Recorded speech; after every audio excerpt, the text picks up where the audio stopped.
Check 1 2, check 1 2, check 1 2. That seems to be working just fine.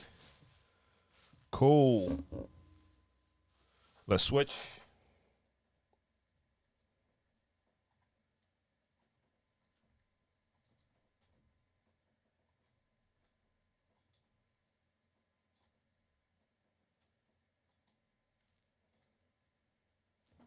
All right, I have to change some things around in OBS. I'll do that in a second. What's going on? Welcome to STK Live, Share the Knowledge Live, every Wednesday, 8 to 10. Q&A for DJs. I'm your host, DJ TLM. I think this is episode 63, if I'm not mistaken. I've lost count before. Vess, what up, Vess? Chris on the mix, salute. And we got Watson Vinyl Only. And Sven, what's going on, Sven? You are looking at, well, you're looking at me now, but right there, that red thing you see right there, that's the Pioneer DJM S5. Now, Pioneer released their official press release yesterday. They sent that out yesterday. And you'll see a bunch of the outlets launch videos that same day. I had the opportunity to do that because I've had this mixer here, but I've just been so busy with the other things I'm working on, like that radio show I do every week. Preparing and recording that mix every week is taking up a significant piece of time. I'm having to prep for gigs, finally getting out again, and just a bunch of editing, bunch of stuff. So I haven't used the S5 yet, and I haven't been able to make a video yet. So today, I'm actually really taking my first look at this mixer with you. The only thing I did is connect it to my laptop and power it on to shoot that 10-second video that I posted on Instagram today. That's literally the only thing I've done with that mixer. Who ate my sandwich? What up, Perry Johnson? Salute. Cape Town in the building. We got Virgil DJ. What's good? And good. Thank you, Sven. That is something that Restream should have done. Well, no, I'm not going to blame Restream. Maybe I forgot. So let me fix that right now.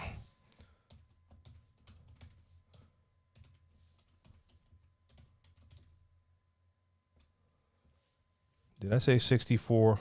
I think it's 64. Could also be 63. So whoever tuned in and thought they were going to get vinyl and mixing, I'm sorry. You should have been here on Monday. Monday was fun, yo. Monday was a lot of fun finding some of those records again. So excuse me as I fill in this Restream info real quick, and I'll probably have to adjust it on Mixcloud as well. But let it be obvious, this is not a mix show today. And if you've seen me before, you know every Monday is the mix show, every Wednesday is the Q&A. We got Doreen in the building, and we got, who else is here? Who else is here? Where else is here? We got Falls the One. Regina, what's going on? So I think it probably says, it says Share the Knowledge 64 now in the title. I don't know. I'll fix that afterwards. It's not the most important thing right now. So for anyone tuning in, you know what it is. Oh, that is really annoying. Let me move that.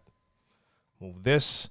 I was actually working on prepping tracks for the next throwback mix for this coming weekend on Galaxy Radio. I've made a rather large selections. I was setting cue points, loops, all of that good stuff. And that takes time as well. Mixmaster G, welcome. And I think I forgot someone. I saw someone else in the chat. The DJ TLM in the previous show, you have shown fantastic needles. That is the on Monday I was playing with the needles again. My G-Code needles, the A447, basically the replacement for Shure M447 since they were discontinued. And in my case, I'm not just using the replacement needles, but also the replacement cartridges. And yeah, I mean, if you've watched a couple of the vinyl episodes in the last months, they do a damn good job with the abuse that I put them through. And I mean, sonically, I can't really compare them, but yes, they work really well. They do. I love playing with those. So we'll get into this right here in a sec. And like I said, it's gonna be my first look as well. I have not, like, normally I have equipment here and I normally already test it and play with it before I show it. And in this case, I've had it here for a week and I've had no time to do anything. It happens, but I have it here and I'm going to be able to test it. And today is just going to be a little first look. And let's see. Leonzo says, oh, that's Mixmaster G. You have a playlist inside DJ on iPad. Will that DJ conversion utility still convert playlists from DJ on iPad into iTunes? It could be me, but it looks like that is the same question as last week. Leonzo, weren't you on Mixmaster G's AMA yesterday? You know what? I'm going to let you figure that out. Wait, my sandwich. I've watched Monday stream and those vinyls sound so clean. How do you remove those pops? I've not removed any pops. To be very, to be honest, I played a lot of vinyl during that episode that was in really good condition. There were a couple in there that were just terrible. I could just tell and you could hear. But the most of them were really good. In some cases, that is because I just had multiple copies and not just two, like actually like four, because sometimes I bought two in the beginning. And then after abusing them in the clubs, I would actually just buy two more. There's been several songs that I bought at least 4 times or more. So I don't have any cleaning method for vinyl. When my vinyl is messed up, it's messed up, and I need to just throw it away. So yeah. Big V, a good day to you. Vess, you know more than me.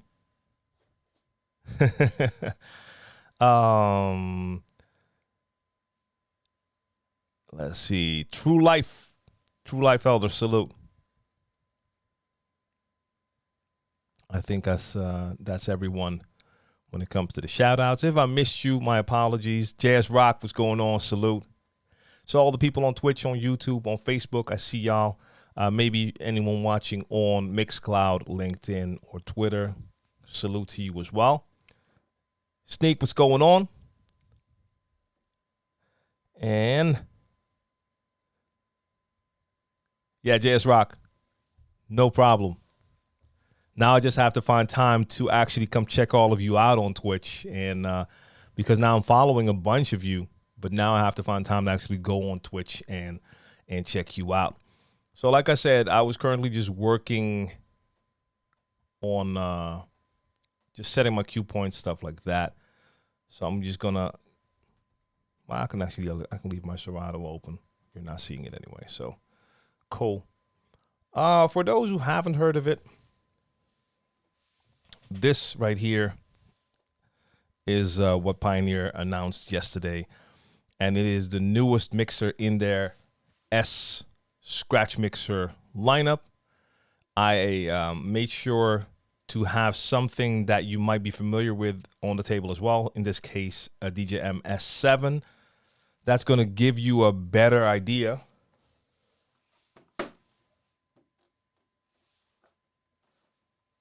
So now they're properly lined up. That'll give you a better idea of what size we're talking about. Because if I just show you the S5, it's going to be a little bit hard to estimate the size. Now, as you can tell, it's not as tall as the S7. And for comparison, let me just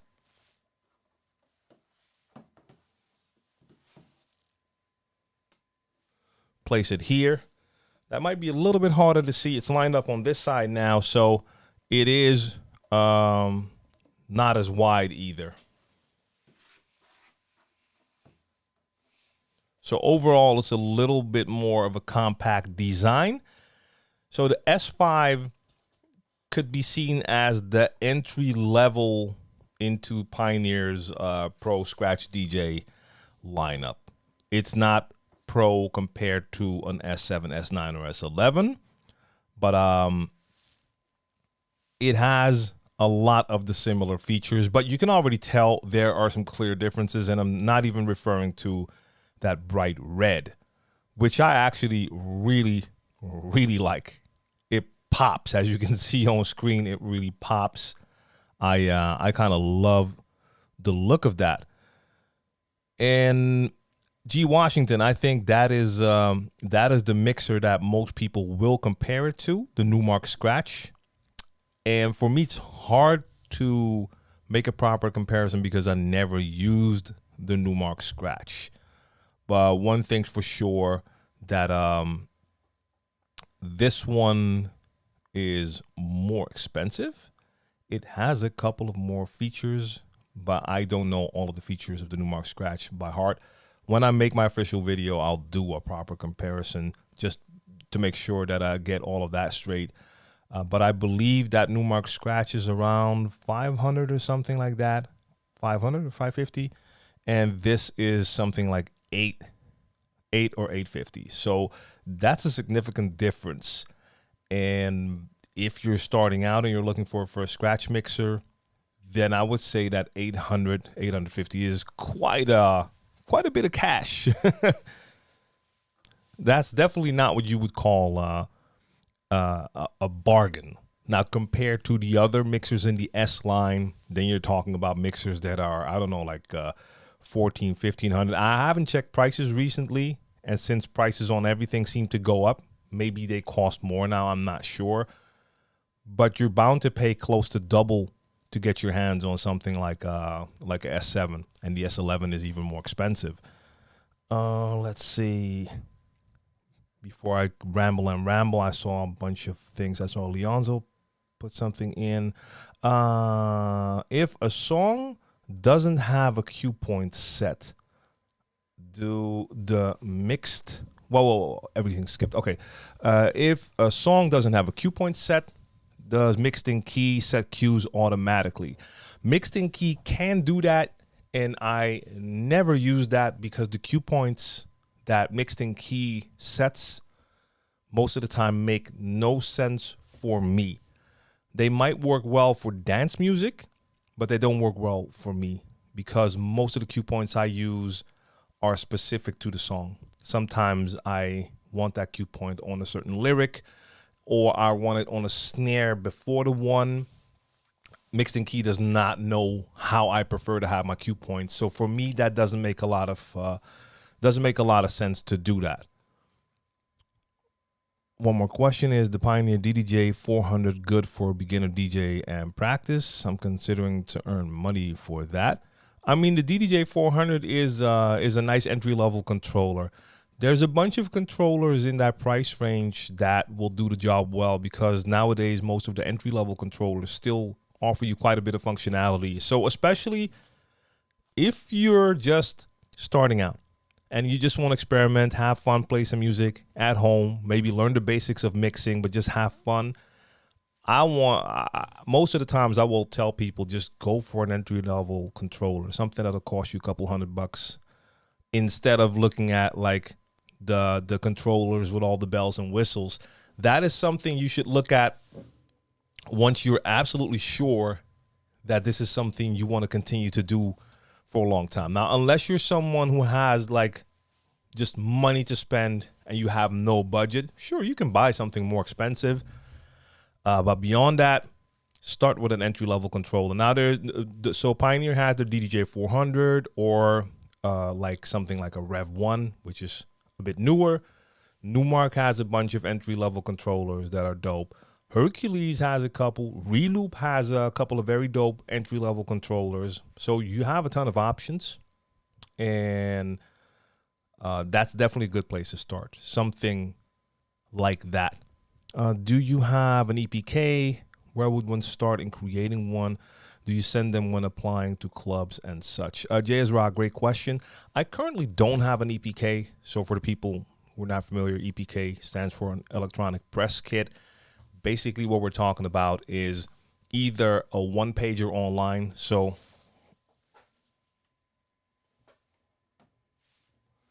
I had to change that for a second. I saw my big head in the back right there. It's distracting me. So either people have a one page on a website. An EPK is basically just something that has a short bio, your photo or a couple of high quality photos in there. All of the information that someone that might want to book you might want to have. It's basically like a resume for artists and DJs. I've had something like an EPK online most of the times. I currently don't. Now, you don't always have to have it online. It could be a link, but you could also have it as something like a PDF that you send to people. I never used that to apply to clubs because I never really applied to clubs. But if you are going to apply to a club or promoters, I mean, it would be great if you can have as much information as possible for them on one single page. And when I say as much information as possible, I'm not talking about having a biography that starts when you were 5 years old, because no one's interested in that. So bio-wise, we're just talking about your experience as a DJ, just the things that are interesting. So don't start like, hey, I started DJing in my bedroom and then I did parties for my neighbors. That's not interesting either. Just name some clubs or tell them how long you've been DJing. If you have a one-pager on a website, then you could embed a couple of your mixes that you post online so that they have everything on one page. Everything they need to know is right there. I mean, it's always good to have that. I don't have that, even though my website kind of gives you that. Normally, I have a bio in there. I think I currently don't even have that. I know it's kind of terrible that I have to say I think and that I don't even know it and that I'm actually going to my own website right now. It is what it is. I don't have a full bio. I do have a little about thing on there. My website is kind of funky and busy right now. Let me just pull it up for you just for fun. Don't I have a web page open here somewhere, Edge? It says Edge, but I don't see it. Why not? Why not? That's weird. I think I should be seeing it by now. Am I blocking it? No. Give me a sec. OBS, work with me. Show me. Okay, thank you. All right. You can see that, right? The website is there. So like I said, it's kind of all over the place. But if you go to my website, I mean, the first thing you'll see my socials on top, things I want to promote. So I want people to know I'm doing a show every week. Right below that, you have audio for that show. There's a countdown for my next live stream. I don't know why that's running late, actually, because I think I set the hour wrong, maybe. Damn it, it was 63. Okay, never mind. Okay, upcoming gigs. In my case, I promote some of my video stuff. So you have another mix right here. Then you have some of the videos from my video platform. And then I have a short about section that just gives you a quick idea, like playing for 28 years, the style I'm known for, blah, blah, blah, blah, blah, and whatever else I do. So it's all on one page. So if someone never heard of me and they check this page, they will know a lot more after they see that. But if I was to do a proper EPK, I would not make it look like that and make it that long. I'd make it much shorter and more straight to the point than that even. Do you find it odd it doesn't officially support record box out the box? No, because most of the S mixers don't. It is what it is. And we just have to hope and wait and see what happens. I mean, it started with the S9, and the same thing happened with a bunch of the others as well, I think. I don't even know which ones now are officially supported, but most of them don't start out to support Rekordbox, and that's just the deal with Serato. And the inner workings of that are not, I'm not that familiar with the inner workings. And some of the things that I do know, I can't speak about. Numark Scratch is still at 500. And the main difference between the Scratch and this one is the multiple pad modes, and that you can put separate pad modes on either side. All right, cool. Yeah. Yeah, the first time I saw it, I was like, wait, well, I just saw a picture like, hey, can you do can you make separate pad modes for both sides? It wasn't that clear to me, but yes, I already saw that. That is a possibility. Had to quit it. No dedicated browser button. Struggle with that with my S9. It blew my mind that I had to fight it to get it to work with Rekordbox. Okay, yeah. My first mix. Hey, Godzone, what's up? My first mixer was the Scratch. The mic input on it is jank, and it's like that for all of them. Also, the crossfader cut only goes so far, so you need to upgrade the crossfader. Lastly, to get more pad modes and RGB pads, you need a subcontroller. Yeah. So if you take those things into consideration, then the price difference won't be that much, right? Yeah. And the thing you do get with something like an S5, let me go back to that. We don't need to see me the whole time. You do get to feel a little bit of that Pioneer workflow. It still has a lot of similarities with its bigger siblings. Lex One, peace, peace, peace. Good to see you. And Mixmaster G says the most likely will be part of the 6.6.4 release. That makes it remind me of the Rain 57 Mark II, even though it's a Pioneer mixer. And McKenya says mixing key will mess your whole library up if you're not careful. Well, I've never used mixing key like that myself. I've always only tested it with like just a separate folder and just put a couple tracks in there to see what it does. And my collection has always been like that. My collection has always been in folders on my computer, and I just import those folders into whatever DJ software I use. So I won't mess up that collection that easily, but it's good to know. Pioneer DJ officially raised prices today, confirmed by DJ Sue and Dan White from DJ Tech Tools. All right. The only plus is platinum notes. I've tested that, but I haven't confirmed to see the difference. So I put a bunch of tracks in there, and platinum note always finds like a lot of things it needs to fix. But I still need to do a comparison with the tracks before and after platinum notes did what it does to see if I can actually tell the difference. Respect for Pioneer DJ for having that upgrade path set up for people, going from S5 to an S7 or S11, depending on how serious one gets. Yep. Earl Whiff, what up, what up? And Vest says, but the real surprise, DJ Pro getting DVS. Now, that is something we need to talk about as well. And yeah, I knew that was coming, so I'm glad that the word is finally out. And that is the one thing that I had been wishing for years, because I actually really like Algorithm DJ, this software. But the only time I used it was for occasions where it was just more convenient to work with like a small controller. That was perfect for me. I've done live streams with the iPad with Algorithm DJ. And going back to the days when they were the one and only who had that streaming integration with Spotify back then, loved playing with that.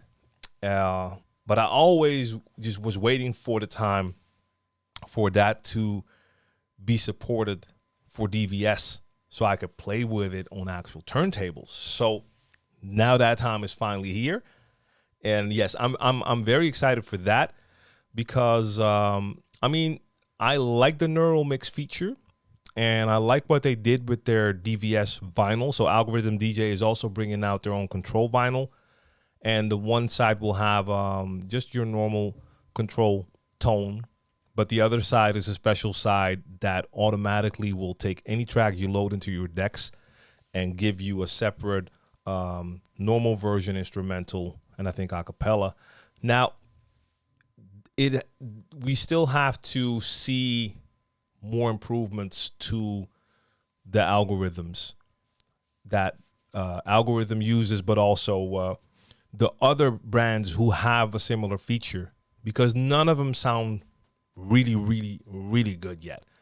It's dope. You can do some dope mashups and that'll sound cool, but you can tell, like anytime I use neural mix with some tracks, it actually sounds really good and you can make a great separation. With other tracks, it's rough. Some tracks, it's really rough. You can tell, like, you can just hear that a lot of the frequencies are just being eaten alive and it doesn't sound that great. And that's not just Algorithm's neural mix. I have the same thing when I use RX8 and I use their feature. That works. I mean, it's higher quality, but they don't get it right all the time. And you have a bunch of others as well, right? You have a couple of those online services. I forgot the name. You got the La something. You got a couple. They all do it well, some better than others, but there's not one out there that can give you perfect separation for any track you put in. It all depends on how it was mixed. It is still a song that was mixed, and they can try to pull apart the frequencies, but in some cases it just doesn't work as well. But being able to control Algorithm DJ with DVS, I mean, I can't make any predictions, but you'll probably see me using that a lot more. Cedo53, welcome.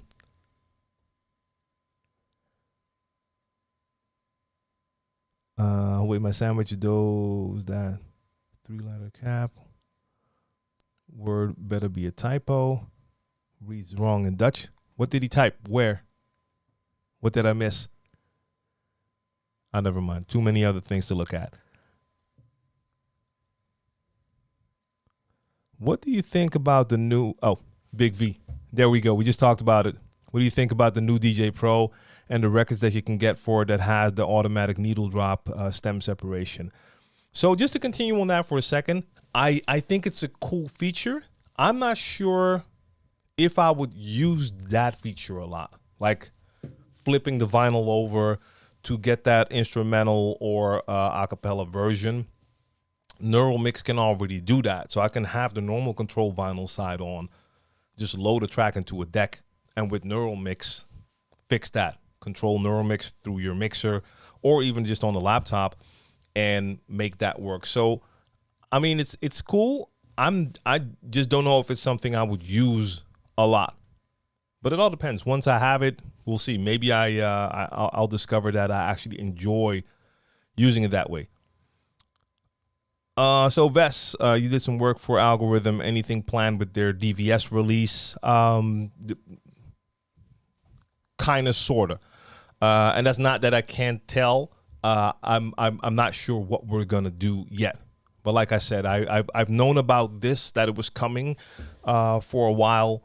And we were going to do something, but we just haven't been able to connect yet. But I'll definitely be, as soon as I can, I'll be doing something with it for sure. Gail Coker, salute to you.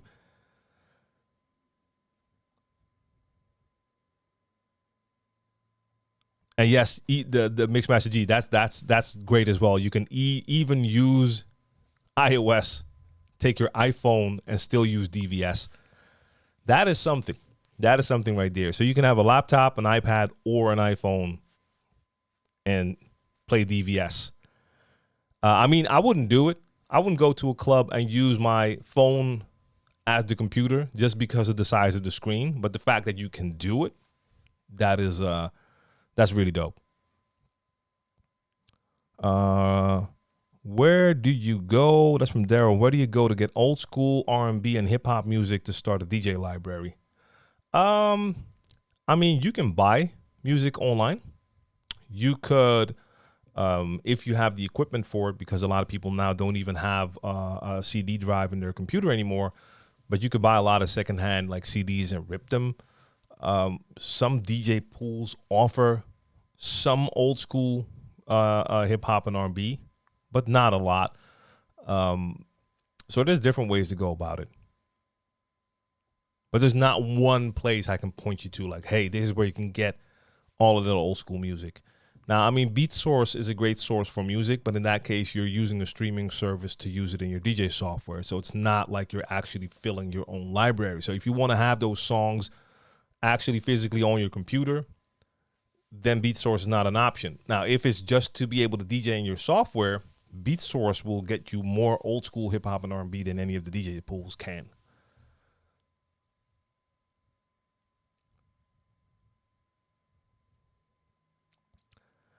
By the way, one other thing I saw as well, I haven't thoroughly checked it out, but I received that email that Rekordbox is going to be supporting a new streaming source that was going to be BPM Supreme. So that was kind of a new thing. So I wonder how they worked that out, that you can stream all of the music that BPM Supreme has in their archive in your DJ software. Like I said, I have to read up on it, but I saw that in a flash, was like, oh, okay, that's, I didn't see that one coming. So I don't even know if that's live yet or if it was just an announcement that is going to happen. DJ Shabdul, salute. Email me about the shout out. Oh, when did you do that? Because I don't remember seeing that. Do you know when you did it? So I'll look it up because maybe sometimes things end up in the spam. And then I'll have to take a look there. No, I'm assuming you sent it earlier, right? It's not just now, right? Let me know so I can look that up.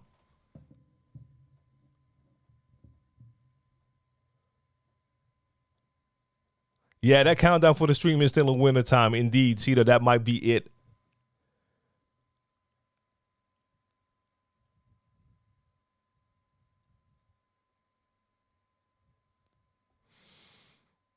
S11 and S7 had it out the box.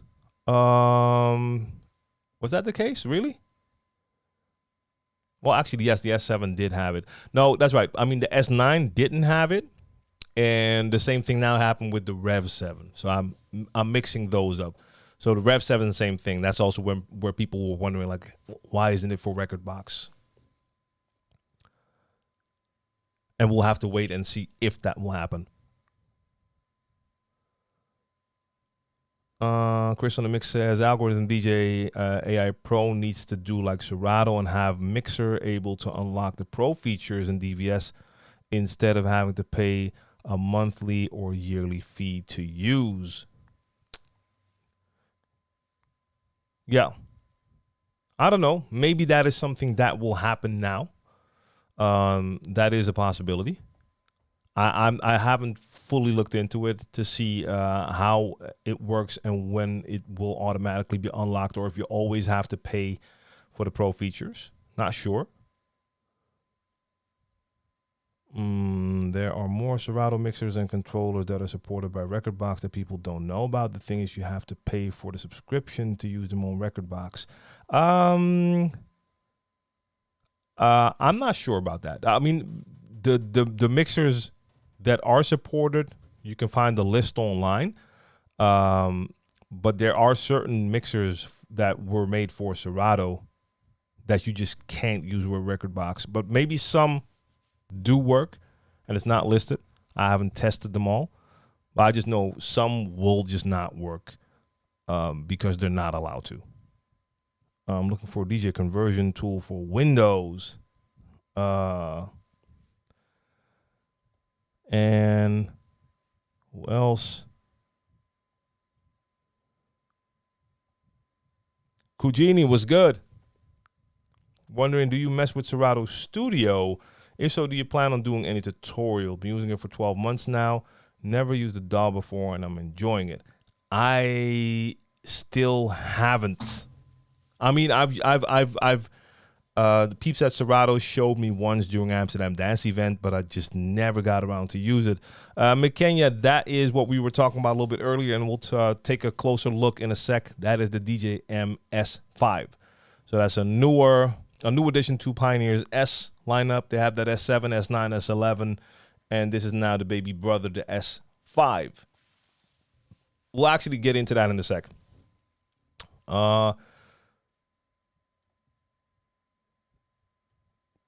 Don't save these hoes. I have a problem connecting to CDJs. I can connect, but the BPM drops in half, and I have to manually sync. What are you connecting them to? You're using them with software, you mean? But that sounds weird, though, that the BPM drops in half.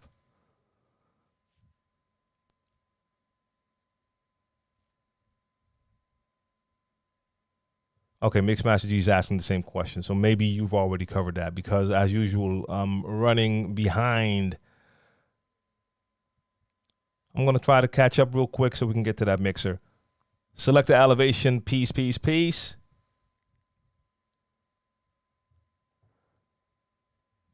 Even when I use jog wheels, it changes BPM. Okay, that sounds weird indeed. Trap Vision JP said, do you know a good site to get 7-inch battle records? Damn, what's the homie called? Crap. The UK dude. He has all those practice scratch breaks. Oh man, come on. Is it Richie Roughtone or is it Oh, that's so bad. That's so bad that I can't remember the name for right now. Anyone in the chat, if you know what I'm talking about, I don't remember. I'm not sure if it's Richie Roughtone or someone else who has those practice yo cuts 7 inches, and I think they also sell other battle records, 7-inch battle records on that website. Maybe it'll come to me in a sec, or maybe someone else already mentioned it in the chat. DJ Z, what up? Can you use algorithm program on Android devices? No, it's Mac only. Yeah. They have a desktop version for Windows, but that does not support the neural mix feature. I'm pretty sure the DVS is not working for that either. I'm not 100% sure about that, but I don't think so. Normally, up until now, especially with the neural mix, that was only for Mac.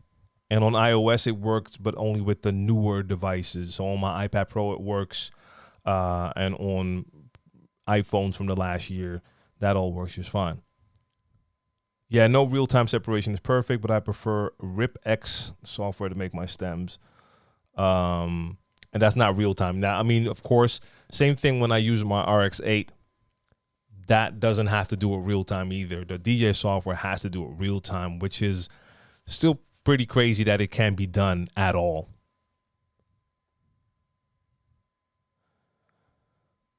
Shabdul says, okay, that's the same thing, the email thing. And Don't Say So said, I just did a club set at the club, and the other DJ didn't have a problem. It was only me that had the problem. Chris on the mix says it all depends on how the song was mixed. I wonder if labels engineers will begin to mix all songs with stems in mind, similar to how albums are being mastered specifically for Apple Music and iTunes. I mean, on the one hand, I kind of doubt it unless an artist really wants it. I mean, let me put it like this. If I was an engineer, I'm going to focus on getting that song to sound as good as possible. If I now have to take into consideration how to use the frequencies to make it easier to make stems, I don't know. Who knows? If I was the artist, I would tell my engineer, if he were, or the engineer's mixing my songs, if I was an artist making songs, I would make sure to tell the engineer, like, hey, the song is king right here. That has to just sound right. All the other things are extra. Is reggaeton popular in Europe in the top 40 club? I mean, in the last, 5 or some years, the overall vibe of reggaeton, dancehall, Afro beats, all of that has kind of combined here. And even though a lot of people might not be deep into reggaeton, the sound is now a lot more accepted. Like anytime people hear anything that has sort of like a dancehall rhythm or reggaeton rhythm, they can vibe with it for sure. And in the clubs it gets played as well. Now I don't know if they're playing a ton of the different reggaeton artists or just the most popular ones. And I can't speak for Europe. I'm speaking just for here in the Netherlands, of course.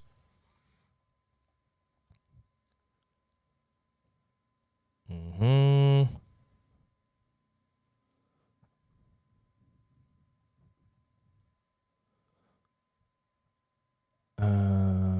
Wait a minute. And Mixmaster G says only the known ones like Daddy Yankee, etc. No, we're way beyond that. We are way beyond that. It's more. It's more.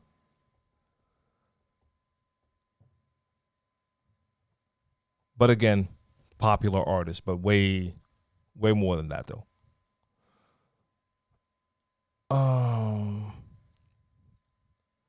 So they don't save these hoes. I mean, maybe there's people in here that can help you a little bit, but this sounds like a technical issue. So you might have to get that looked at if it's not the USB cable. So you have to go through that process of elimination. Try a couple different cables, see if that works. If possible, if there's a different computer, try it on a different computer, see if that works. Because like you said, if you were playing at that spot with another DJ and for that DJ it did work, that would suggest that the players were working fine, and then it would either be whatever you're using to connect to your computer or something on the computer. But for us, without seeing it, it's probably hard to know. Christopher Murphy, that is really simple. The question is, what effects/samples do you use? An echo and a high pass, low pass filter. That is it for me 95% of the times. So I don't use a lot of effects. Samples, same thing. I actually don't really use samples. Now, since I started to do the radio show, for that radio show, I do have a bunch of samples/shout-outs, jingles that I do play during the mix. But if I'm playing out live, I actually don't really do that.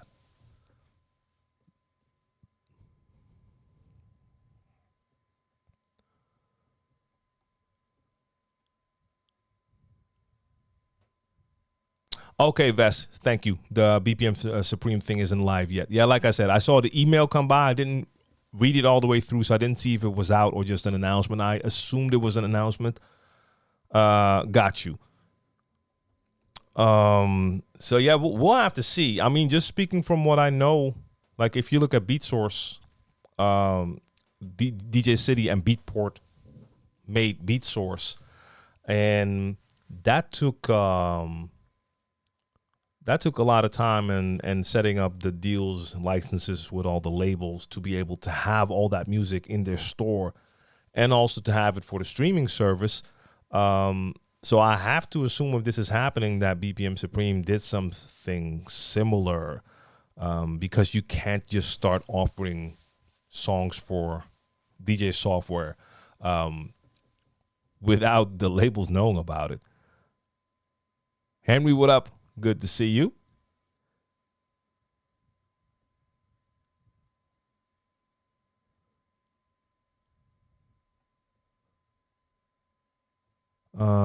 They're keeping the record pool to download tracks and adding the streaming.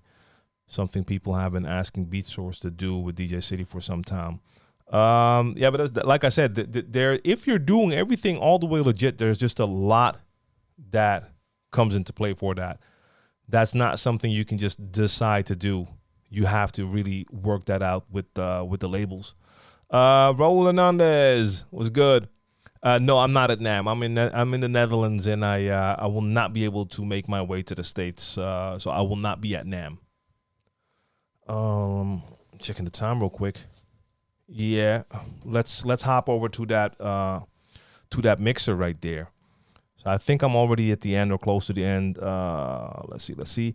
Turntable Training Wax. Vess, thank you. So that was the site, Turntable Training Wax. That was the site where you can get a lot of the 7-inch battle records. Yes, that was it. Charlie Apple says Mojax. Okay, is that an answer to someone or just a random shout out? Serato question, disable needle search during playback. What does it do, please? Disable needle search. Oh, wow, I haven't looked at that setting in ages. Ooh. I don't remember the last time I even used something like needle search. I don't remember last time I used something that can do that.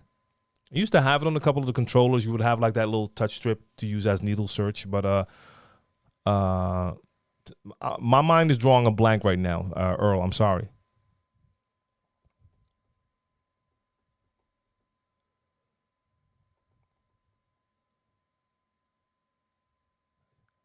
I see you, Mixmaster G. Okay, so yeah, I wonder because I didn't see anything on BPM Supreme either. So 5 Mobile, we weren't really, but I mean, we did talk about it a little bit, like Newmark Scratch and the DJ MS5. I mean, those are basically on a little island of their own. If you look at if you're gonna categorize mixers into a certain range, because they're not that high end, and they're not entry level, so they're somewhere in between. Let's go to that mixer.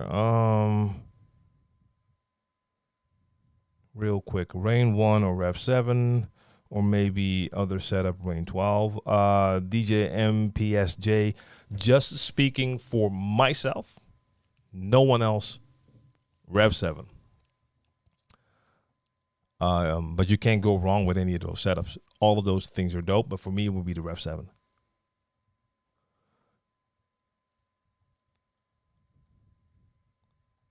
All right. I'm gonna try to quickly get over there. Don Boy, I kind of postponed the next Saturday Super Session. I was gonna announce that in May, but I've just been so distracted by just other projects and work that has to take priority right now that I have not announced it yet. Most likely that will take another month before I announce it.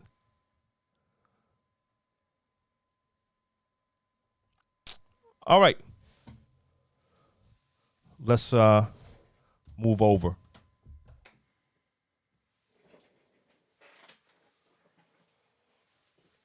Let me see. Yes, this mic is working now. So that's dope. That means I'm on. Okay. Camera's a little bit low. Okay, I'm here. We actually don't really need to see this side. That doesn't really matter that much. This is what we're here for. So I'll move it in for a sec. This is the DJ MS5.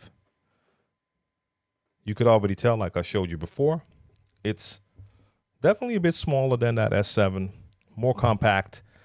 But with it, you can also tell that some things are missing.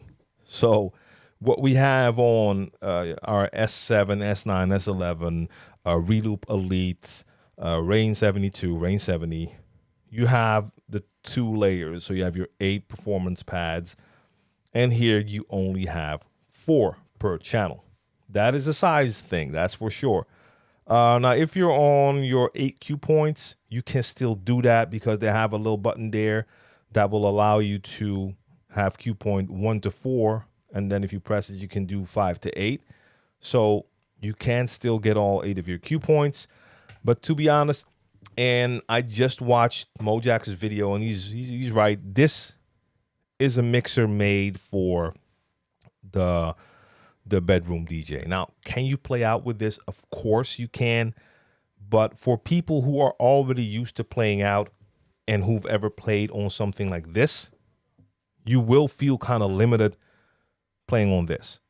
Now, if you have never used this and you're starting on this, you can rock out with this and probably have a lot of fun doing it.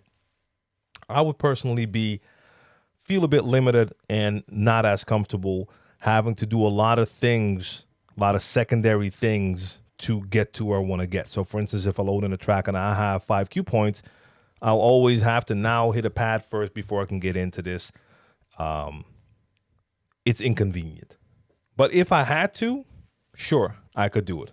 It does have the effect paddles right here. It comes with the same Magvel Pro fader. For me, that's, you already have, I'm basically sold when I hear that because I love that fader. So that is a great plus. Now, if I compare the up faders, they feel the same and they're a little flimsy compared to what you get with a Magvel Pro fader, but I have no real problems working with the S7, so that's going to work with me, work for me with that S5 as well, I think. Now, real quick, they have a little gimmick here. I'm not sure we can see it, so I'll probably have to do that in my real video. But they put a little window in here. You can actually look in and see the crossfader mechanism, but you don't really. So when you adjust the feeling of the crossfader from heavy to light, you see a couple things moving inside, but that's it. You can't really actually see the crossfader movement. So to me, it's like a gimmicky gimmick. But like I said, in a real video, or check out Mojax's video, you can see that. But they have a little gimmick right there.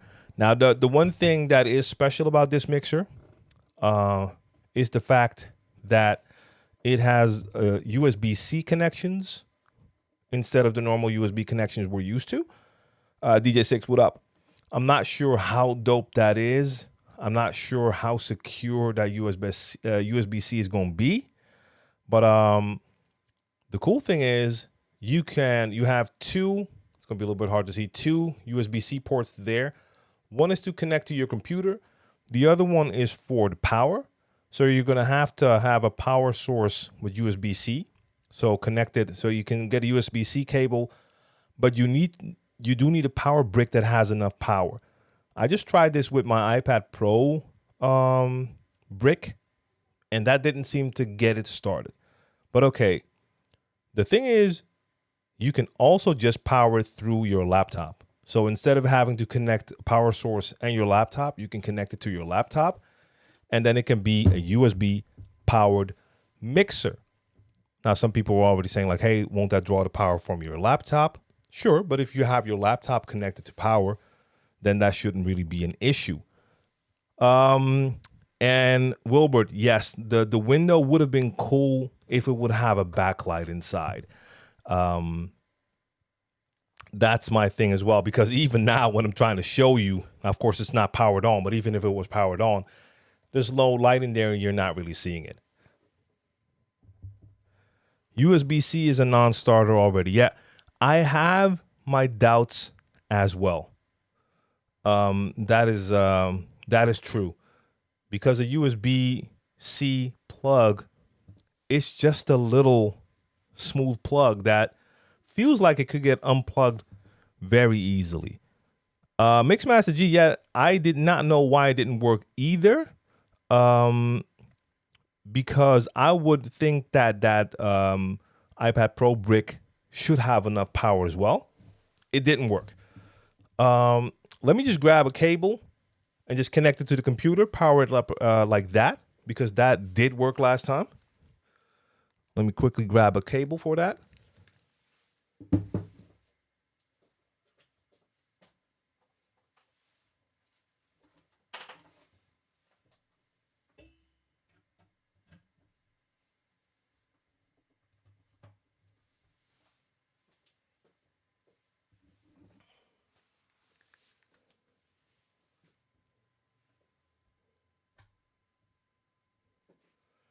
And yes, maybe it was a little bit hard to see, but I just connected it to the computer, but I did not plug this into the computer. I plugged this into the USB stand because just have this in right now. This is the Reloop USB stand. Now, if you haven't seen that before, it's a laptop stand, but it's also USB hub. So on the side, it has four USB 3 ports and a USB-C port. So in my case with this little laptop right here, I only have 2 USB-C ports. I just have this one little cable plugged into that USB stand, and in the stand I have that full hub. But I just connected a cable from that hub to the mixer, and now the mixer is powered up. So USB power, yes. And a lot of people, when they first heard it, I guess they thought that it was a gimmick just to be able to play outside. Now, yes, you could take this outside. Let's say I can take my portable laptop, my portable turntable, this mixer, the laptop, and power it up without being anywhere near a power source. I could do that. But this was mostly for if you're in a club, now you don't have to connect power to that mixer. You just connect your USB cable. You're already going to connect your USB cable to the computer to connect to Serato, but now it also sends power. But yeah, I wonder, I mean, let's see. It's in there now. I mean, it's not coming out, but I would prefer if there was some sort of locking mechanism, because I'm not really sure. Oh, by the way, one thing I did notice, which I really like about this mixer, I don't know if you can really tell, but you should be able to tell. You have these 2 little gaps here, which make this mixer extremely easy to pick up. It's not a light mixer. I would love for this mixer to have that, because this is always a little bit harder to pick up. This makes it really easy to pick up. The laptop stand is by Reloop.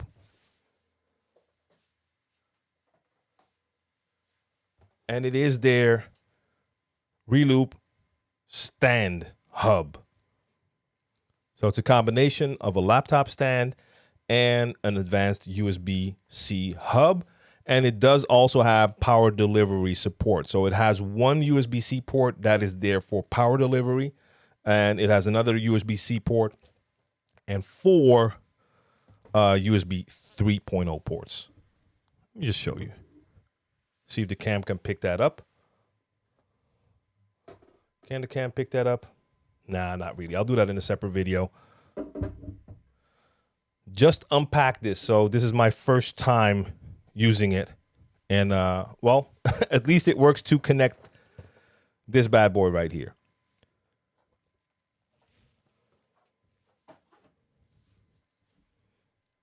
Let me see what else. Those limited USB ports on the MacBook finally being justified. Hey, I mean, for laptops like this, and I mean, I have my first gigs again this coming Sunday and Monday, and I mean, I have like a hub, like a little thing I can connect. This feels much more stable. Otherwise, I would have had to buy one of those that you can like plug into the side. But still, this is a USB hub that will be securely in place and will not move. So, yeah, I'm happy that I got this in time for those gigs. So I get to fully test this bad boy out this weekend. This I'll get to test next week. I'm going to use this during my my upcoming stream. By the way, my mix stream coming Monday won't be Monday. It's going to be Tuesday because I'm DJing on Monday. What I will try to do is I'll try to stream a part of my live set. I'm DJing all day at a dance battle.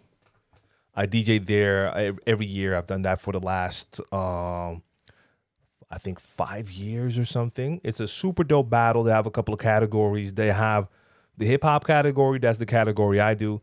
Then they have a freestyle category and a house category. And it's 3 of us. We DJ all day for the categories. They have kids and older dancers. Dope dancers, always a good vibe. So I'm going to I'll bring my GoPros and try to do some streaming from there.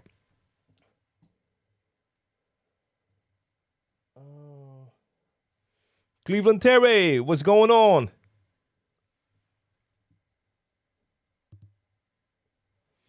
How have you been using the USB-C, Terry? With what equipment? Build quality of the mixer? I mean, this feels the same. I mean, the S7, for instance, it has that metal deck plate. The sides are plasticky, but it always feels pretty sturdy. And I have to say that the S5 feels the same. It has that same metal-like top, same plastic sides, but it has a similar feel. This is not like sometimes you'll grab a mixer and it feels like a little flimsy, lightweight thing. This has a nice feel to it. Now, it is lighter, but it is smaller, so that makes a ton of sense. And okay, oh guys, you're sorry, I misinterpreted that. So my issue with USB-C is not if it can handle the increased bandwidth or power. It's more about how sturdy the connection is. Because if you plug in like a normal USB-A, it's a thicker plug that you plug in further. So I'm just wondering about the safety with that. So a little bit of fear that might be pulled out. Then again, if I'm on a stage, I'll make sure I have my my equipment well guarded. So in that case, it probably won't happen. Cleveland Terry says, I pretty much only use USB-C in everything, DJing, production, everything. Yeah, but you don't have mixers with USB-C. That's the thing. Like on the laptop I get, but none of the mixers before this had USB-C ports. It was always A. That's the only thing. But we'll see. Like, I mean, it didn't come out when I tested it now, and I normally keep my equipment pretty safe from people. So it's not like my biggest fear. So yeah, we'll see. Looks like the Numark scratch mixer. I mean, kinda, I guess. I'm trying to visualize what that looked like.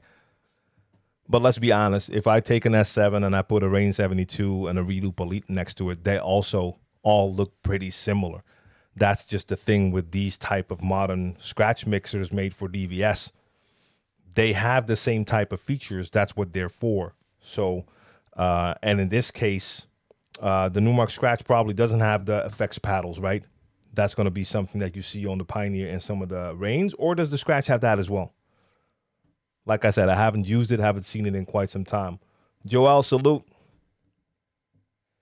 And Wilbur says it should have come with a USB-C cable with magnetic locking, like the MacBook charger with magnetic locking. Yeah, maybe that will help. But yeah, you have USB A to C. Yeah, like I said, I mean, I have to imagine that they gave this enough thought to do it, and it's not my biggest worry. But when I first saw it, I was like, okay, like feels a little bit different compared to when you plug that old school USB-C cable in there. But again, guys, it's just a little first look. I had no time at all to play with this. This is the second time that I've powered it up. So for me, the first impression, like I said, I mean, the look, it has that Pioneer look and feel. So you can give me 2 seconds and then I know where to find my features. Some things that I will definitely do not like, but it's expected because it's a lower price mixer, is the fact that it does not have the onboard effects. And for a lot of you, that's probably not an issue, especially for people using the Rain mixers or Reloop Elite, and you're used to that. For me, it's one of the main reasons why I prefer the Pioneer Scratch mixers over the other mixers. It's because I only use the onboard effects. I use Serato. I can't remember. Actually, I can. I've done a couple of sets here during the live stream, and I had to use the Serato effects because that's the only thing that the controller I used had. Beyond that, I never never use those. I always use the onboard effects. Same thing with the Rev 7, using the onboard effects. So that's missing here. Now you can get over that. Of course, I only use Echo, so I'll just have to set up Echo in Serato. It's not the same Echo as the Pioneer, but it could work. But that's a little limiting for me. And the pads, to a degree, is something I'm not a fan of either, having to switch. Now, feeling them, I mean, they're different pads. They're not the same type of soft pads you get on the bigger brother. These are plastic, but I have to say they do feel nice. I don't mind this at all because I hadn't really felt this. I already heard like these are plastic, not they're rubberized. I don't think I'll have any problem with this, but yeah, most likely I'll do the stream on Tuesday with this one. Gotta give it a proper test.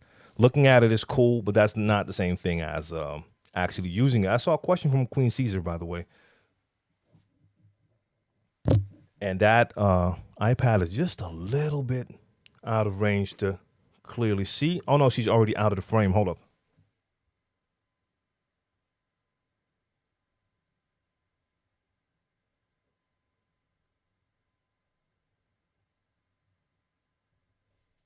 Damn, Queen Caesar, I saw you. Oh, there it is. Okay.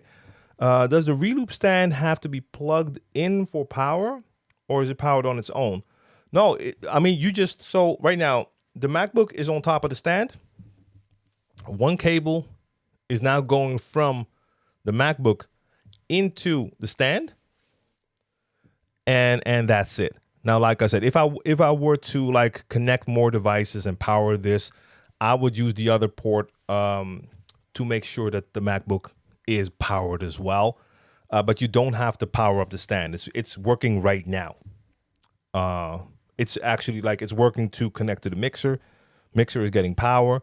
So that's working absolutely fine. But same thing here, like my very first time touching and using it. And I'm looking forward to this weekend to use that stand and hub.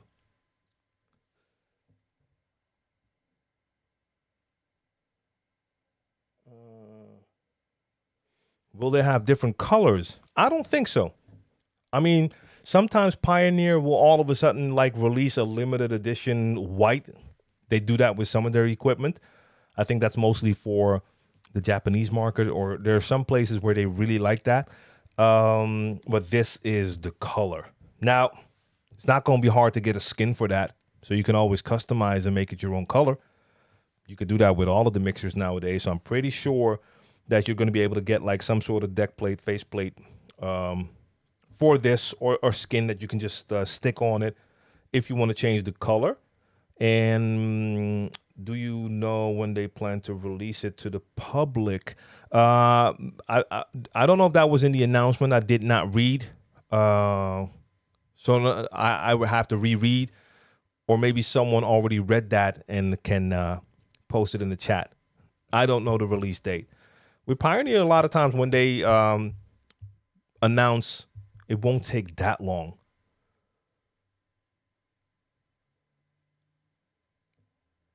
I'm struggling setting beat grid. Any advice?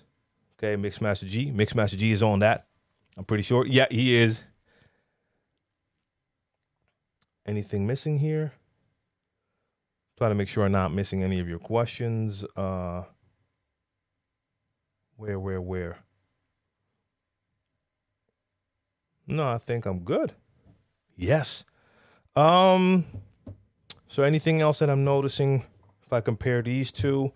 No, I mean, they did the same thing here. The trim is on the side.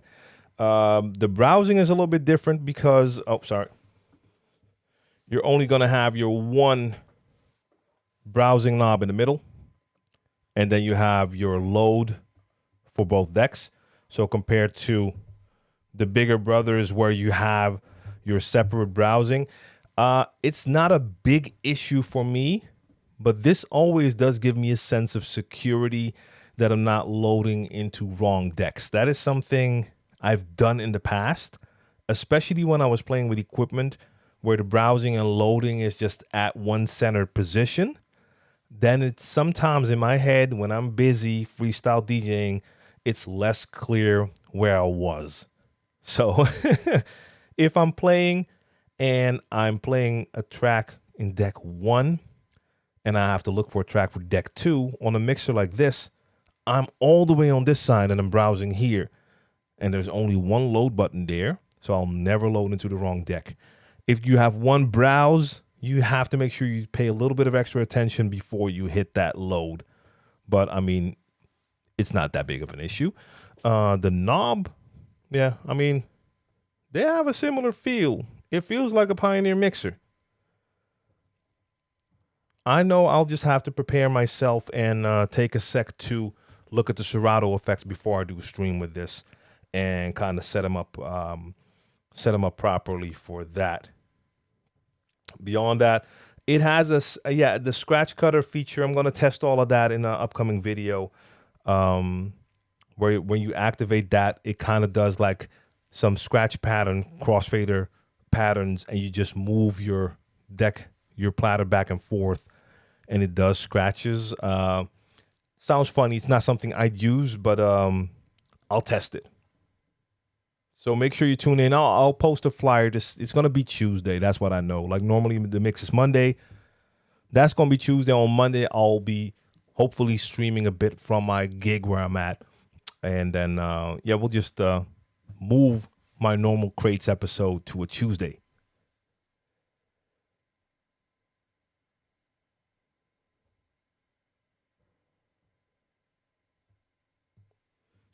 Mike L is waiting on Rain to drop something new.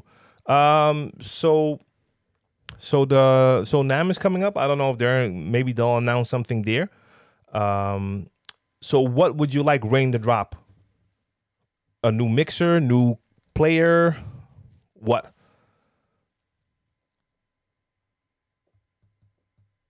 Let me know, Mike L. Is there something specific you would like to see from Rain? Or maybe a follow-up to their Rain 1. I'm wondering, what's the last thing they released? What's the last thing Rain came out with? Because I'm not sure.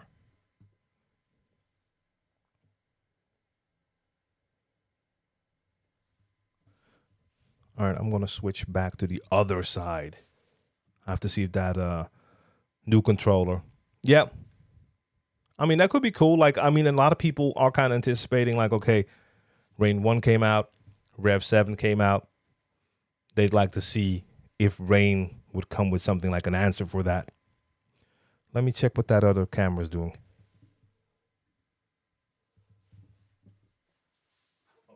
Okay. That is still working good. So yeah, I'll do a full video on that stand real soon. And first I have to play with the S5, then we'll do a full video. I can actually just grab it and have it here.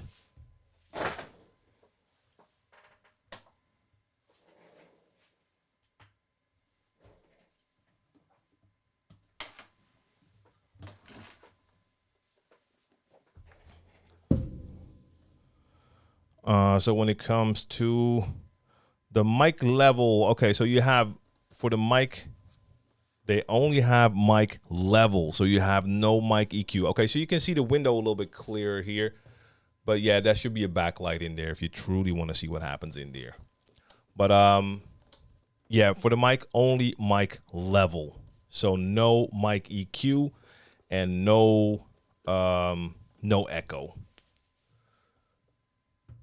And they have a master out XLR, and then they have a booth, which they call booth and master 2 RCA. So you're not getting like your full jack booth output.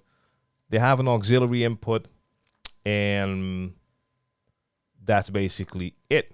That's what we're dealing with over here.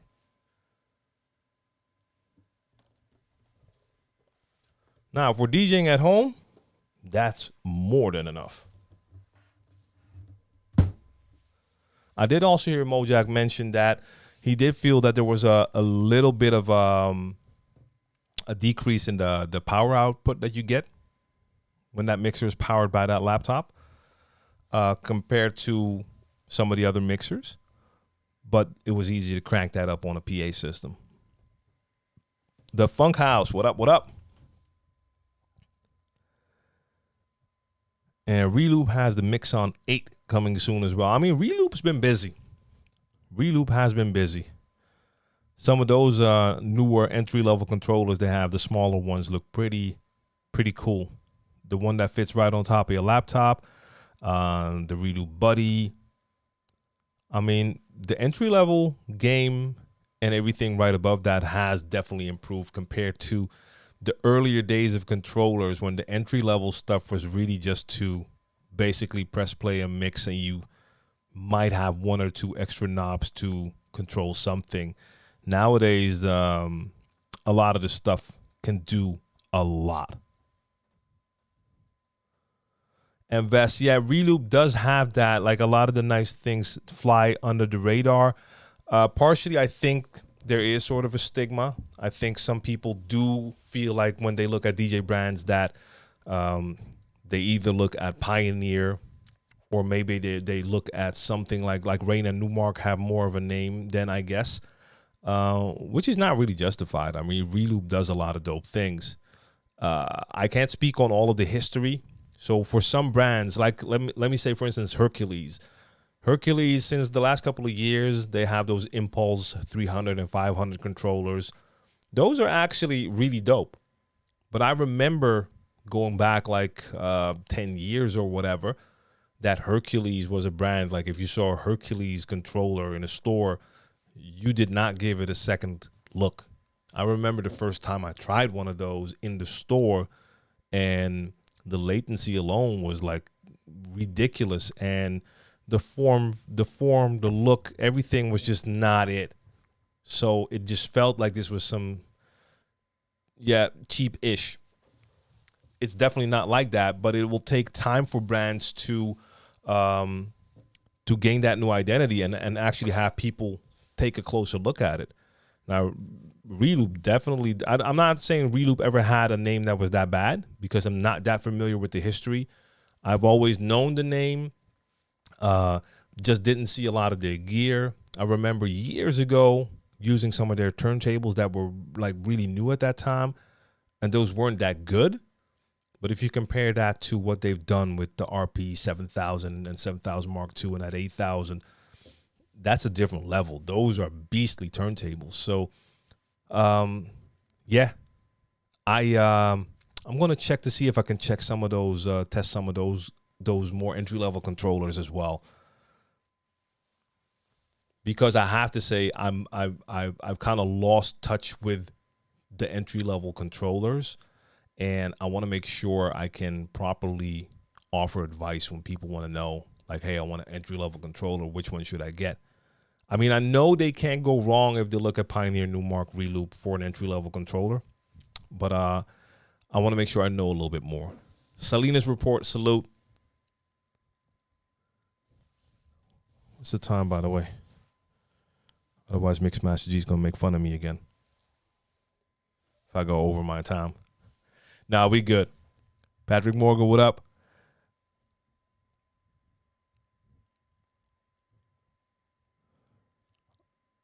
Chris on the Mix says Reloop dropped the Reloop Touch a while ago. Never heard talk about it. Mixmaster G says the Dutch Reloop guy was my neighbor booth at the Box Open Dag. Who's doing that now? Is that Frank? Frankie? So I'm not sure who does that now.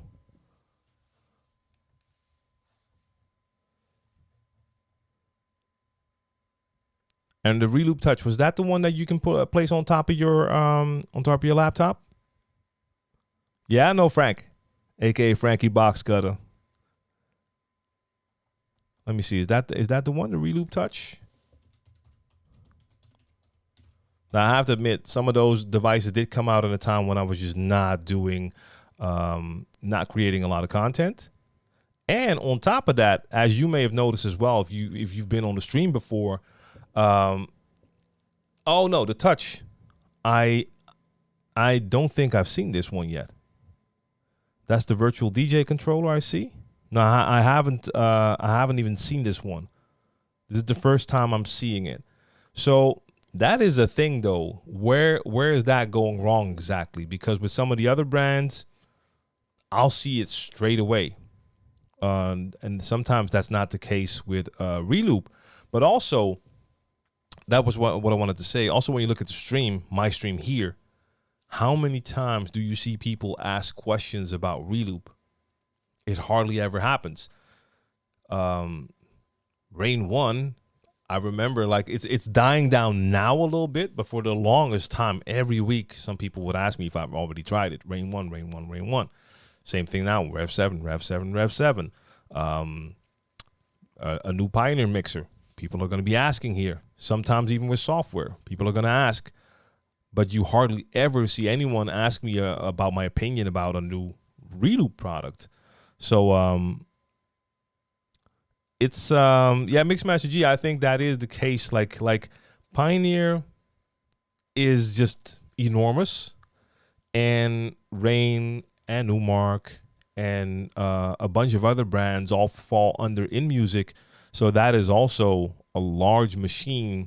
So they have more outlets, get noticed quicker, but still. Especially nowadays, it shouldn't be that hard to get the word out, online at least. So the fact that I haven't even seen this, and I follow Reloop. I have to check my Instagram right now. Reloop DJ.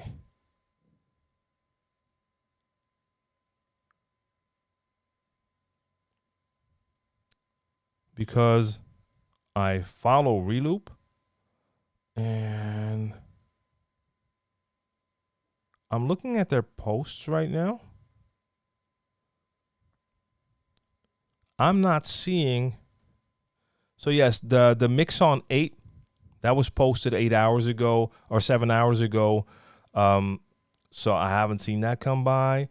Yeah, I saw that Eliza May post. I always see DJ Ease coming by when he's playing with one of those controllers.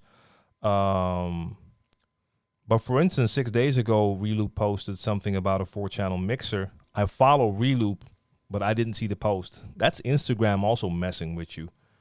Like, you definitely do not get to see everything people post, who you follow. But I'm just taking a quick glance here, and I'm already going back to May 16th.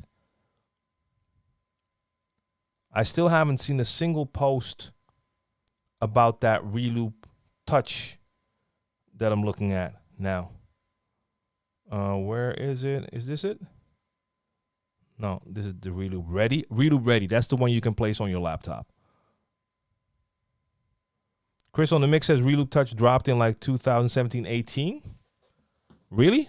Because that's the front page first photo on the Reloop website. Why would they have a product that's 4 or 5 years old on their on the front of their website?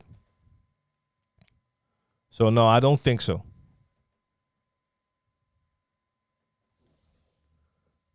I don't think so. Or if that's the case, then it's weird that that's on the front of their website.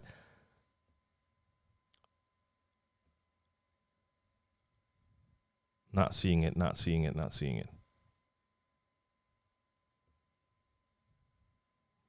Yeah, but that Reloop Ready, that's one that I would like to test. Just because of that size.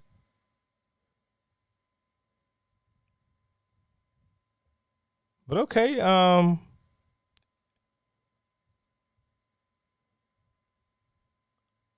believe you, Chris, on the mix, especially because I don't see it here. But then I find it extremely weird that is on the front of their website. That doesn't really make sense.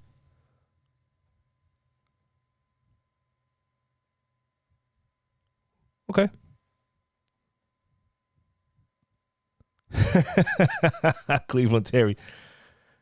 Yeah. I mean, maybe that is part of the problem. I'm not sure. I mean, they have some people that do definitely promote their stuff, like Angelo, and I see DJ Ease a lot as well. Fong Fong, and more. So it's not like they don't have some of the right people promoting their stuff. And I mean, I stream with those RP 8000s like 2, sometimes 3 times a month. A little bit less now with that Rev 7 here, but still plenty. But yeah, Mixon 8 is the new thing coming out. But still, yes, it feels like something is missing in their promo.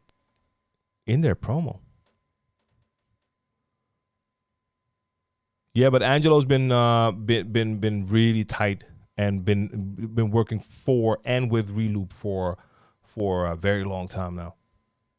Indeed. No, I don't even see it here. Okay.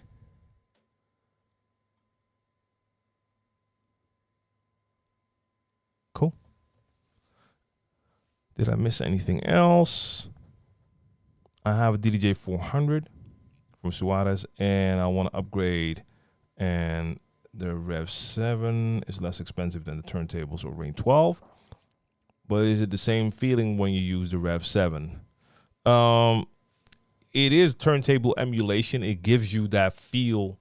It's not the exact same thing as a turntable because turntables in most cases are bigger. They have a much larger platter. But the feel of a motorized platter, you get it. And I love playing with it because it does give me that turntable vibe. So yeah, I love playing with it. Let's see. On the box open dag. Most were only interested in the CDJ 3000 kit on display. The rest of the DJ gear did not receive much interest, including the Rev 7. My masterclass was packed. Yeah, but especially people that come there, Mixmaster G, I can understand that you're not going to find a lot of people into turntablism, into motorized platters. I mean, we do live like in CDJ country over here. My apologies. I do have to take a quick look at my phone because I have a kid sending me something. So I need to see what that is. Oh, wow. Teenagers. Yeah, I wish I could share, but I can't. I do not share stuff like that, but I need to look at that again in a second. Unicorns was good. And Vest says, in the Netherlands, new DJs think CDJs are turntables. Hey, look, I learned that the hard way, that I always have to double check. Here in the Netherlands, I always have to double check when people tell me they have turntables, if they actually mean turntables. I showed up at a gig before the pandemic, a little bit before the pandemic, and I've been in communication with the promoter. All right, cool. So they have turntables, right? Yeah. They have turntables. I walk in, and there's a set of CDJs right there. I walked over to him. I was like, yo, you told me you had turntables. And he points right at the table like, yeah. They're right there. It's like, okay. Now I know the level we're at. I need to make sure I'm properly checking. Like, are we talking about turntables, the spinning platters? Because yes, here in the Netherlands, for some people, CDJs are turntables. They think that's what all DJs use. It is. Unicorn says, I have some 1210s, an SX2, and the CDJ 1000 Mark III. Love them all. From Aachen, hardcore DJ, learned from you 6-7 years ago. That's dope. But yeah, man, I mean, communication is always important, but especially with equipment, that is something you don't want to get surprised like that. I mean, I don't mind playing on CDJs, but I have to be prepared for that. And this time I was not prepared for that. So I did have a flash drive with some music, but it was not like Rekordbox prepared for that gig. So that's a nasty surprise. That's not the way you want to be surprised at all.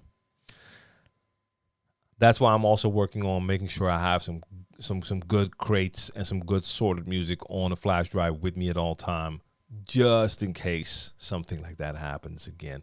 Now, for this weekend, the upcoming gigs, I'm cool. So the first one is on Sunday in Germany, and they already told me in advance they have a turntable set with one of the Pioneer S mixers, and they also have a Rain 1. Now, I've never played on the Rain 1.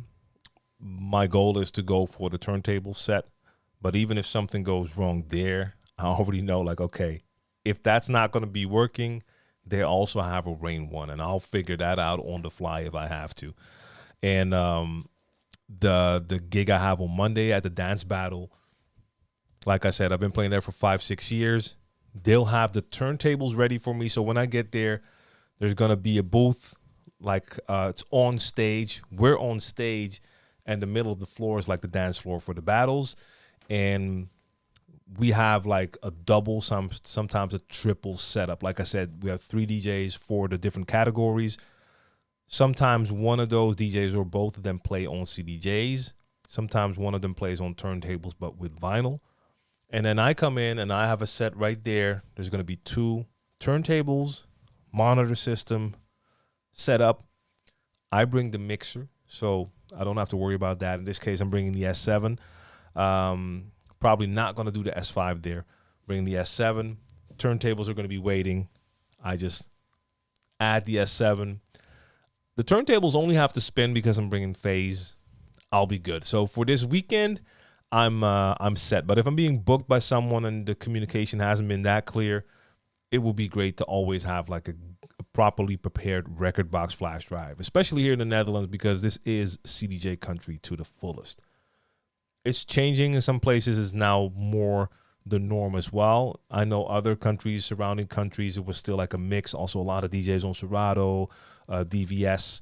Then there was a switch where you saw a lot of DJs moving to CDJs, but all in HID mode to still control Serato. But now you also, like, in my opinion, if I'm using CDJs, it does not make a lot of sense for me to use them with Serato.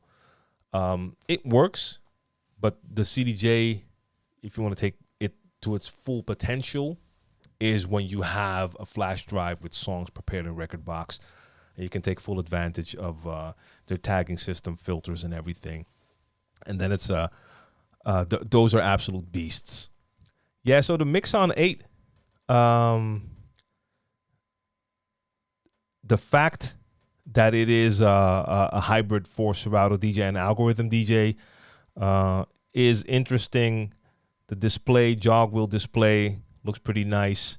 Now, the only thing, and I'm spoiled by the Rev 7, I would have preferred to see the jog wheels below and not the performance pass, but that's just a normal controller setup. So the Rev 7 is the odd one out there. But yeah, it looks pretty cool. It looks pretty cool. 2 USB audio interfaces. Oh, I'm sorry, by the way. That is that's not the way to do it. Let me add this for you so you can see it as well. Hold up. Where are you?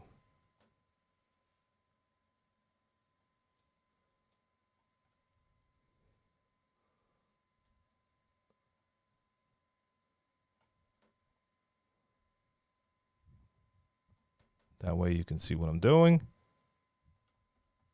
So let's take it to the top again. 4-channel, professional hybrid DJ controller.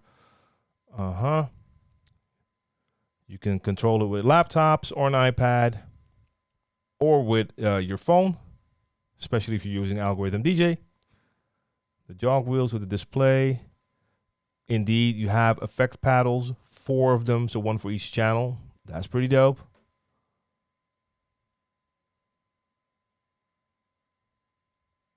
Standalone mixer, so you can use it with other devices.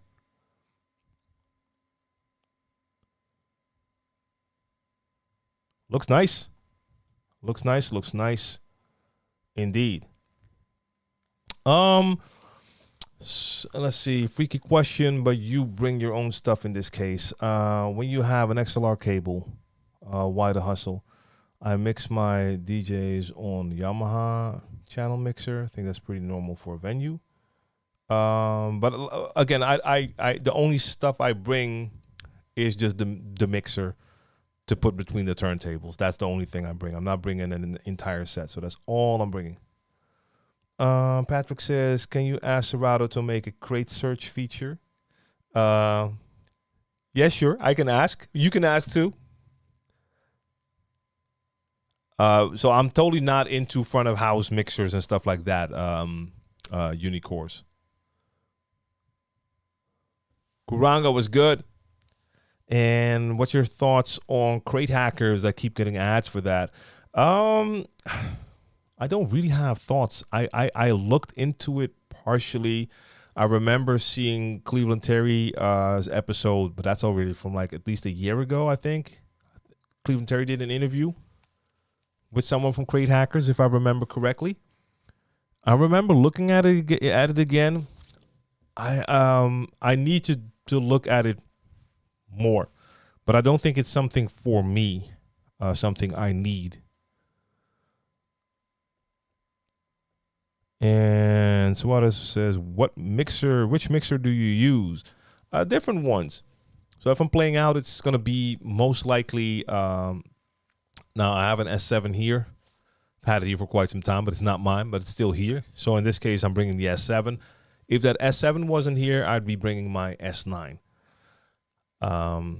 That's what I prefer. And as a backup, I could also do Rain 72. Or Reloop Elite, but it's most likely an S. That's the favorite.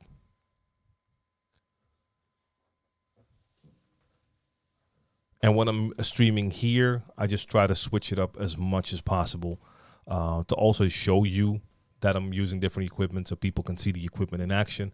Whatever I can get my hands on. If it's one of the, what was it, the VM10 that I had here a while ago, doing a set on a Rev 1 or on a Rev 7 or on a Rain 12 set or turntables, Revs, whatever. So hopefully I can do some more with some Reloop stuff as well. I've had, I used to own, I don't know, that wasn't a Mixon. What was the name of that? I used to own one of their smaller controllers, but it's a little bit of an older one. I had two. I had a very small controller. The Mix Tour had that, which was actually really cool. Very small device, but it was cool. But that's not a controller with like jog wheels. It's an absolutely tiny device. Which was the other one? I think it was called the BeatPad 2 or BeatPad 4, something like that. It says the BeatPad. I'm checking their site for a second. Yeah, the BeatPad. I think I had the 4. I used to use that, like an old BeatPad from Reloop. I used to use that for school parties at my son's school. Have Spotify as the source. Yeah, that worked well. Goranga says, what's your 5 albums that you think that everyone should hear at least once? Oh, I'm terrible at these questions. I have no idea. I would have to give that some serious thought before I could say like, hey, this is something everyone should hear at least once. What DJ controller did you use when you did that private gig? That private gig? Which gig are we talking about? Because I don't do a lot of private gigs. Private gig. If it's a private gig that you know about, then it must be something I posted. And I don't post private stuff. I'm trying to figure out which gig you're talking about, Leonzo. The only thing I can imagine is that that sort of conference where I was playing. and I was playing there the entire week. I don't consider that a private party, but that's the only thing I can think of. And in that case, I was using the RX3 when I was playing there. So that's the only thing I can think of that was it. I don't even remember the last time I played with a controller. So that must have been the one. That must have been the one. Yeah, Guranga, I don't know. I don't know. 2016 private. Whoa, Leonzo. Is that something I posted on YouTube? A 2016 private gig? Now you're making me wonder what that could be. Is that something I posted on YouTube by any chance? So then the only thing I can imagine is that it's on my old YouTube channel. And if I was playing a gig that I posted on a YouTube channel and it was a gig with a controller, 2016, if I had to take a guess, I would say that might have been, I wasn't playing on my NS7? No. So Leonzo, let me know, did I post that on somewhere? Because I have no idea. We're talking about six years ago. Suarez, what do you mean by external mixer? External mixer, like a mixer that all the equipment goes to? Because I don't have that.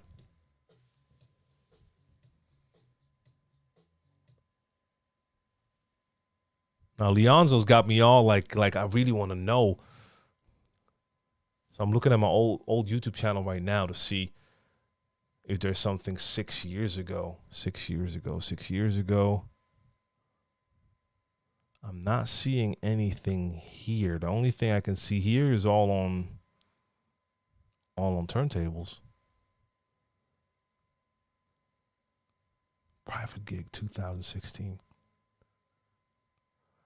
Okay, so it must have been, that's actually a wedding.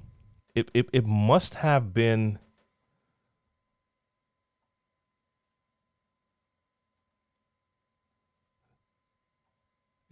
this one. That's actually called Classic R&B and Hip Hop at Private Event 2016. That's the only thing I can find. And as you can clearly see, those are turntables. That is my S9. So those are turntables, S9 Serato, Ortofon S120 needles, and a Lenovo Windows laptop. Yeah, and the band was playing right before I started here. This is like the after party at the wedding. In the daytime, they had like something outside in a garden, and I was playing a little background music there on a CDJ set. And this was like the actual party. But again, like I said, I don't do weddings. And the couple here, those were people who used to attend parties that I played in that city. And at that time, I was playing like the hip hop and R&B. So they wanted me to play the music from that era. So that is the only reason why I accepted this wedding. And it was a ton of fun to do because I just got to play a club set with hip hop and R&B, 90s hip hop and R&B. So that's this. So Leonzo, that's the one. Yeah. So, but why would you ask which controller I'm using there? There's no controller here. You can see that's no controller. The turntables, SL12, 1200, Mark II. And the DJM S9. So no controller. So Zayla, welcome. Yes, I have a lot of respect for wedding DJs, and I don't do weddings normally. That's not my thing. I have to think that is a lot harder than doing a club gig. So that's why I said the only reason I take a gig like that is because I just got to play my normal club way. So I didn't have to take all these other things into consideration. No song requests, no first dance or announcing the wedding couple, anything like that. That was all sorted out. I could just rock out and play a couple of hours of hip hop and R&B. But normal weddings are definitely a different animal. In this case, all of their friends, most of their friends that attended the wedding were also the same people that used to come to those parties. So it's not even a wedding where half of the people didn't like the music. It was like most of the people were into that. With a normal wedding, that's a little bit different as well, right? You have to cater to a more varied type of a larger variety when it comes to the audience. But yeah, I have a ton of respect for mobile DJs, for wedding DJs. It's a different ball game. Also, like having to bring all of your equipment, setting up everything when you're done, having to, again, take it all apart, bring it with you. Hey, man. And those things can take your entire day because you have to get there early before everything starts to set everything up. But Mixmaster G, you might have a point there. Like current weddings are getting easier because the people who got married grew up in the era where mixing DJs and clubbing were a thing. So yeah, I get that. But still, normally at a wedding, you do have like parents and older people and way younger people, and then the people that are from the generation of the people who got married. So I don't know. And I just know anytime I see footage from weddings, I hear them playing all sorts of music with a ton of music in there that I don't really feel like I would want to play. So yeah, it's I don't think it will ever be for me. We don't have any clubs where I live, few bars, and all they have is DJs here. So all the DJs have are weddings or private parties. Hey, that's a reality as well for some. I can understand that.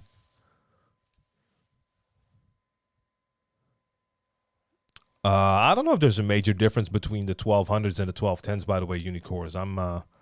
If you can really feel that. I mean, I've played a ton of gigs, and sometimes it was 1200s, sometimes it was 1210s. A little bit later on, sometimes you had the 1200, but then it was like the MG5, and you have like all of these different generations of the 1200s, but they all feel a lot alike. So can't really tell you. Yeah, Mixed Master G got you. Like weddings are extremely open format, but we are not as restricted as in the US with clean songs. That is very true. The Netherlands is a little bit different. Like clean songs are not a thing here. Even though if I would now do, let's say, I mean, my son is older now, but if he was still at that school and I was still playing the parties there, even when I was doing it then, I did really notice that I started to pay attention to what I would play and wouldn't play content-wise, because that was for kids between the ages of 4 and 12. So, but a wedding is a little bit different indeed. Hey, okay, we're still in time. 5 minutes left. We're good. Yeah, I think Unicorns, I think they're really mostly alike. Naver, is it Naver? I have a Patreon. I set it up years ago, used it for a while, then I didn't. Then I kind of opened it back up like 6 months ago, promoted it for a while, and since no one was using it, I didn't totally take it down. I think I just turned things off again. Because for a while I was like, let me just point people there instead of having people subscribing on Twitch or even other places, because a lot of times the site will take like a large percentage. But Patreon would be a better option. But that, like, no one went for that. So I kind of put it to the side for a sec. I might do that again in the near future. But for now, no. So that's a long-winded way to say no, I don't have Patreon right now. Let's see. Just to make sure I have everything. Yeah, Zayla says parents, kids, 4 to 6 hours. Tough. Yeah. I mean, you have a lot of newer DJs, especially who've never even played like a 4-hour set. I mean, you do have people who do, but a lot of us come from the era when it was normal to play 6 or even 8-hour sets. But now I know in the last 10 years, I saw a lot of new DJs come in, and they all saw certain DJs come in, do like sets for an hour. And that's what they started to focus on, like doing sets. And they come in and they play for an hour. And I've seen someone even get scared that they had to do like a second hour because the other DJ didn't turn up, and like sweating, nervous because they had to play 2 hours instead of 1. For a lot of us, that's like, really? That's it, you know? But if you're not used to it, yeah. Oh, question with high bass. How do you keep your needles from drifting? I haven't run into that issue in a long time. That's because you don't notice it as much when you're playing DVS, when you're playing a digital vinyl system and not like your normal vinyl. And a lot of the stages I play on are just well built, so you won't have that much of an issue with like vibrations.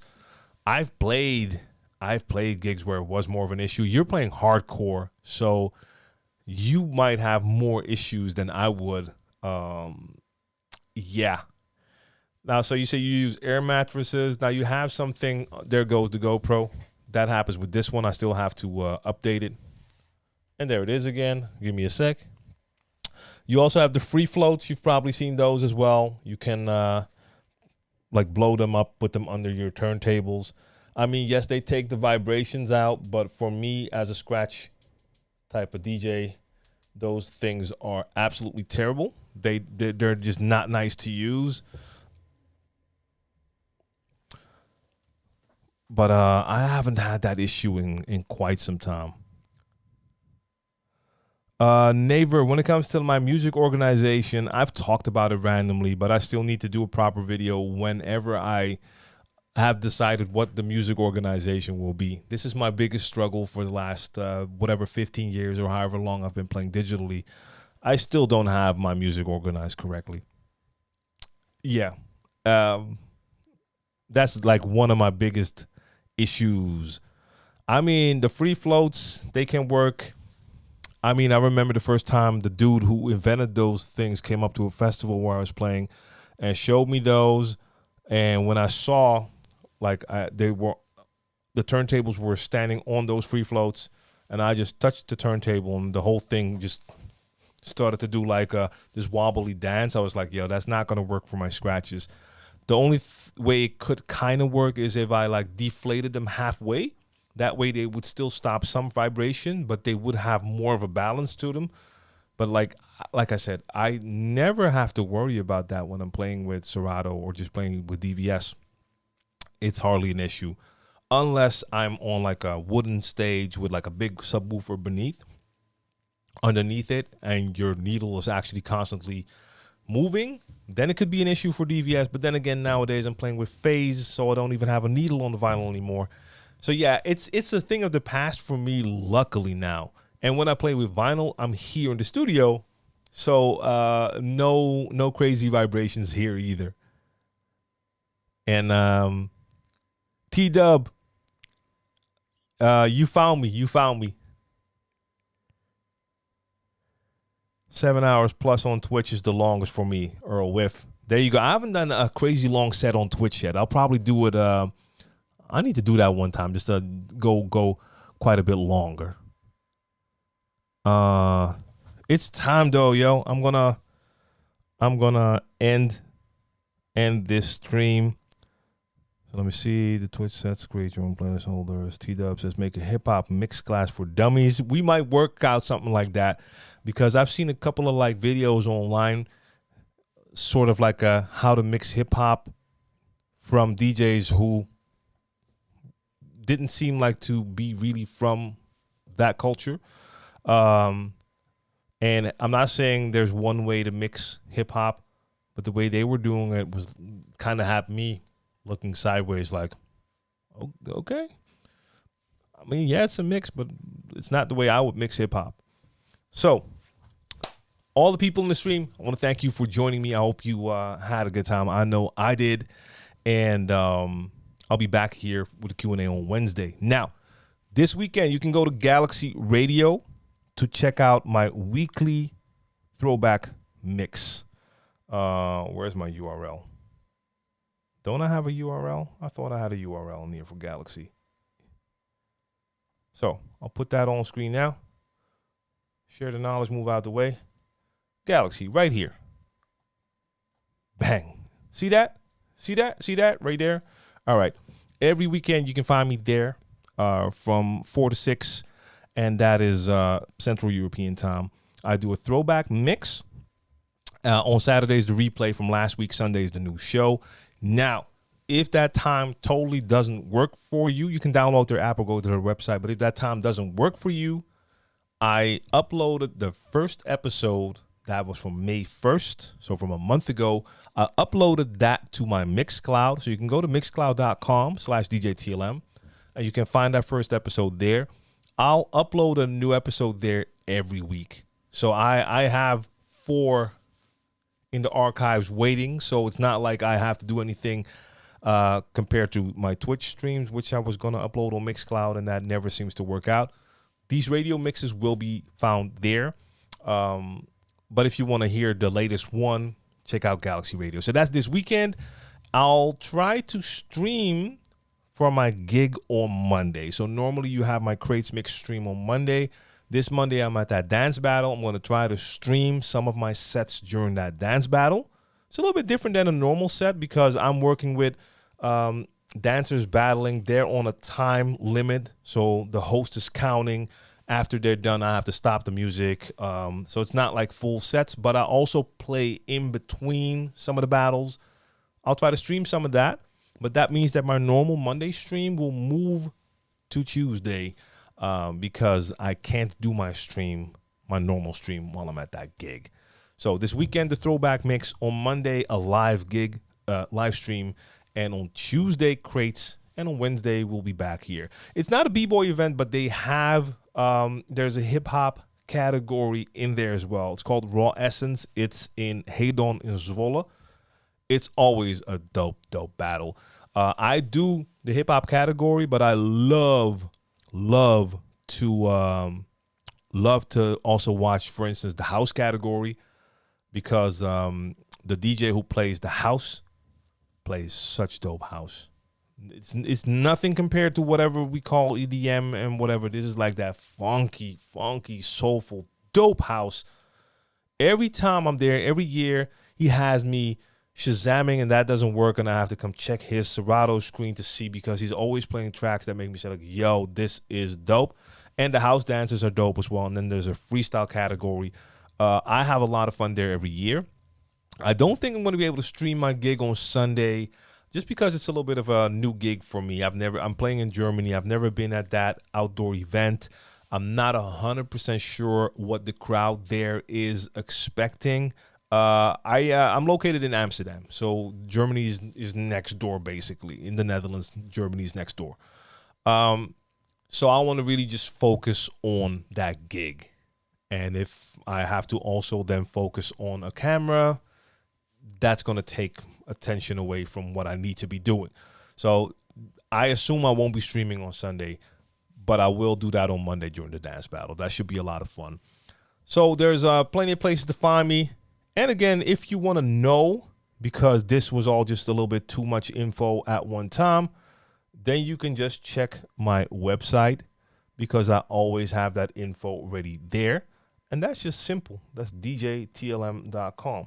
So I'm not even sure where my website is right now. Can I see my website somewhere? No. That's not opening for me. Cool. djtlm.com. That's easy to remember, right? Cool. Yes, I'm overseas. This is me, Amsterdam, born and raised. Communal analyst. I'm gonna have a good time in Münster, I'm pretty sure. That's actually where the Reloop headquarters is located, but they're not there because they're gonna be at NAM. I found out. I didn't even know they were absolutely like right there where I'm going. I've never been in Münster, and they're there. But yeah, check me where you can find me, and see you next time.